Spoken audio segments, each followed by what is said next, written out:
প্রিয় BA fourth সেমিস্টারের ছাত্রছাত্রীরা, আজকে আমি যে বিষয় নিয়ে আলোচনা করব সেটি হচ্ছে তোমাদের হিস্ট্রির একদম শেষ মুহূর্তের বাছাই করা একদম প্রশ্নগুলো আমি বলে দিচ্ছি। তোমাদের আগেও আমি বলে দিয়েছিলাম, তো প্রশ্নগুলো আবার তোমরা বলেছো, একদম বাছাই করা যে প্রশ্নগুলো তোমাদের একদম করে যেতেই হবে সেই সমস্ত প্রশ্নগুলো বলছি।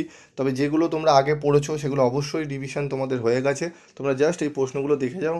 তোমাদের এই প্রশ্নগুলো কোনো কারণে বাদ যায়নি, তো প্রশ্নগুলো একবার মিলিয়ে নেবে। যদি কোনো প্রশ্ন এর মধ্যে যেগুলো আমি আজকে বলতে চলেছি, যদি কোনো প্রশ্ন বাদ গিয়ে থাকে তাহলে অবশ্যই সেই প্রশ্নটি তোমরা একটু সময় করে নেবে, কারণ প্রশ্নটি যে প্রশ্নগুলো বলতে চলেছি সেটা এই বছরের জন্য অত্যন্ত গুরুত্বপূর্ণ। প্রায় আসার মতো 99% আসার মতো কিন্তু চান্স রয়েছে, ঠিক আছে প্রশ্নগুলো, তো সেগুলো একটু ভালো করে দেখে নাও। তো প্রথমে আমি তোমাদের 10 নম্বরের প্রশ্নগুলো বলবো। 10 নম্বর প্রশ্নগুলো দেখে নাও। 1857 সালের মহাবিদ্রোহের প্রকৃতি বিশ্লেষণ করো। 1857 সালের মহাবিদ্রোহের গুরুত্বপূর্ণ কারণগুলি আলোচনা করো, অত্যন্ত গুরুত্বপূর্ণ। শিক্ষা ও সমাজ সংস্কারের ক্ষেত্রে ঈশ্বরচন্দ্র বিদ্যাসাগরের অবদান আলোচনা করো।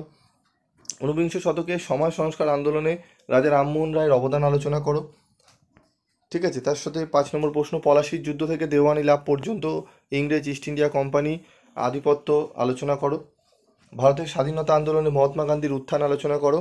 ভারতের সংবিধান সভার কার্যাবলী সংক্ষেপে আলোচনা করো। এই 7টি প্রশ্ন অবশ্যই ভালো করে নেবে, দেখে নেবে এই 7টি প্রশ্ন তোমরা করে নিয়েছো। তো যদি কোনো প্রশ্ন বাদ গিয়ে থাকে অবশ্যই তোমরা সেটি কিন্তু ভালো করে নেবে, ঠিক আছে।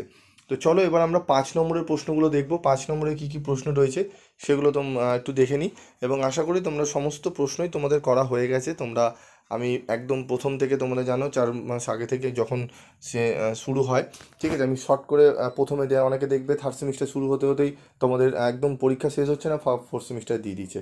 সেরকম করে আমি কিন্তু দিই না, কারণ অত তারাও নেই যে একটা সেমিস্টারের পরীক্ষা হচ্ছে কি না আমি আরেকটা দিয়ে দিলাম। সেগুলো যারা করে তারা দেখবে অ্যাকচুয়ালি ভিউ বাড়ানোর জন্য, ঠিক আছে। সেগুলো আমার কোনো ইয়ে নেই, আমি একদম তোমাদের টাইম মতো দিই। হ্যাঁ, একটু সময় লাগে আমার। আমি ফোর্থ সেমিস্টারও তোমাদের মোটামুটি থার্ড সেমিস্টার শুরু হয়েছে তার অনেক পরে কিন্তু দিয়েছি। অনেকে দেখবে ফোর্থ সেমিস্টার এখন শুরু হতে না হতেই তোমাদের দেখবে ফিফথ সেমিস্টারের দিতে শুরু করে দিয়েছে। তো আমি এরকম করি না, আমাদের একটু সময় লাগে, কারণ খুব বেছে খেটে আমাদের কিন্তু প্রশ্নগুলো নির্বাচন করতে হয়, ঠিক আছে। এবং যারা আগে দেয় দেখবে পুরো থরলি প্রচুর প্রশ্ন দিয়ে দেয়, তারপর পিভি স্টাডি ক্লাস সেই স্টার মার্ক প্রশ্নগুলো দিলে সেগুলো বেছে নিয়ে আবার একটা পরপর ভিডিও আসে। যাই হোক, তো এই প্রশ্নগুলো একটু ভালো করে দেখে নেবে এই 7টি প্রশ্ন। চলো 5 নম্বরে কী কী প্রশ্ন পড়বে সেটা একটু দেখে নিই। দেখো 5 নম্বরের প্রথম প্রশ্ন হচ্ছে পড়বে, তৃতীয় পানিপথের যুদ্ধের কারণ ও গুরুত্ব কী ছিল? বাংলায় কে এবং কেন দ্বৈত শাসন ব্যবস্থা প্রবর্তন করে? নববঙ্গের ওপর সংক্ষিপ্ত টিকা লেখো। পলাশির লুণ্ঠন কাকে বলে? এগুলো অত্যন্ত গুরুত্বপূর্ণ কিন্তু, ঠিক আছে। তারপর হচ্ছে 1935 সালের ভারত শাসন আইন সম্পর্কে আলোচনা করো। এই 5টি প্রশ্ন তো অবশ্যই পড়বে, এই 5টি প্রশ্ন অত্যন্ত গুরুত্বপূর্ণ। এর সাথে আরও যে প্রশ্নগুলো রয়েছে সেই প্রশ্নগুলো একটু দেখে নেবে। এই যে প্রশ্ন যে এগুলো রয়েছে, দেখো, রাউতওয়ারি ও মহল ওয়ারি বন্দোবস্তের মধ্যে বলতে কি বোঝো, ঠিক আছে। 1773 সালে রেগুলেটিং অ্যাক্টের গুরুত্ব পর্যালোচনা করো। নববঙ্গের ওপর টিকা লেখো। আচ্ছা 1935, এটা তো আমি বলে দিলাম আগেতে। 1946 সালে নৌবিদ্রোহ সম্পর্কে সংক্ষিপ্ত টিকা লেখো। রাওলাট সত্যাগ্রহের গুরুত্ব সম্পর্কে আলোচনা করো। ভারতের সংবিধানের বৈশিষ্ট্যগুলি সংক্ষেপে আলোচনা করো। মাউন্ট ব্যাটেন পরিকল্পনা কাকে বলে? এই প্রশ্নগুলো ভালো করে 5-এর জন্য করে নেবে, ঠিক আছে। এবং 10-এর যেগুলো বললাম 7টি প্রশ্ন, আশা করি তোমরা সমস্তগুলো করে নিয়েছো। এই 5-এর প্রশ্নগুলো তোমরা ভালো করে নেবে, ঠিক আছে। তো একদম শেষ মুহূর্তে সাজেশন আমি তোমাদের দিয়ে দিলাম, এবং আরও যে সাবজেক্টে তোমাদের সাজেশন লাগবে অবশ্যই তোমরা কমেন্ট বক্সে লিখে জানাবে, আমি চেষ্টা করবো সেই সাজেশনগুলো দিয়ে দেওয়ার, ঠিক আছে। তো আজকের মতো এইটুকুই, দেখা হচ্ছে পরবর্তী ভিডিওতে। সকলে ভালো থাকবে, সুস্থ থাকবে, এবং খুব ভালোভাবে এক্সামের জন্য প্রিপারেশন নেবে। এবং যে কথাগুলো আমি আগের ভিডিওতে বলেছি তোমাদের, যে একটা কথাই বলি যে ফ্রিতে কিছু খুঁজতে যাবে না, পেতে যাবে না। সমস্ত কিছু ফ্রি মানেই তার পেছনে কিন্তু বড় উদ্দেশ্য থাকে।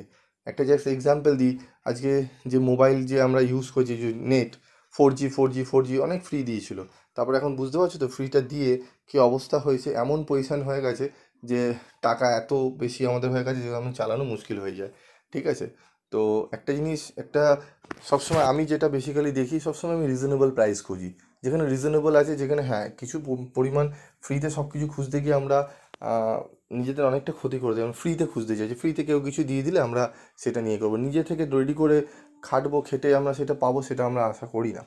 তো এইগুলো একটু মনে রাখবে, যারা আমরা খাটাখাটনি করছি আমাদেরও তো একটা খাটনির মূল্য আছে। যতটা রিজনেবল চেষ্টা করি, হ্যাঁ 400 চাই না, 500 চাই না, কিছু কিছু জন আছে দেখবে আমার নামটা একটু বেশি ডাইরেক্ট নাম ধরে বলে, ঠিক আছে, তার মানে কতটা বোঝা যায় যে অশিক্ষিত, এবং কতটা সে হলে যে অন্যের নাম ডাইরেক্ট এইভাবে বলা যায় না। তবু আমি তাদের নামে কিছু বলতে চাই না, ঠিক আছে।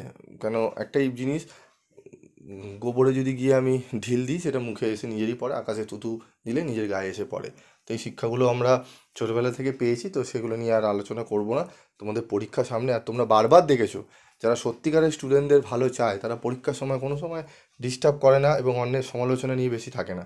কিন্তু কিছু কিছু রয়েছে যারা পিভি স্টাডি ক্লাসের নাম জপ না করলে তাদের হয়তো পেটের ভাত হয়তো আসে না, বা কোনো কারণবশত। আমি এটুকু মনে করি যে এই যে আমার সমালোচনা হচ্ছে, তার মানে আমি ঠিক পথে এগাচ্ছি, তাই জন্যই এত সমালোচনা আমার হচ্ছে। যাই হোক, খুব ভালো, আমি খুশিও হচ্ছি, কেউ তো আমার নাম করে দিনে। যাই হোক, তো এই প্রশ্নগুলো একটু ভালো করে দেখে নেবে। আজকের মতো এটুকুই।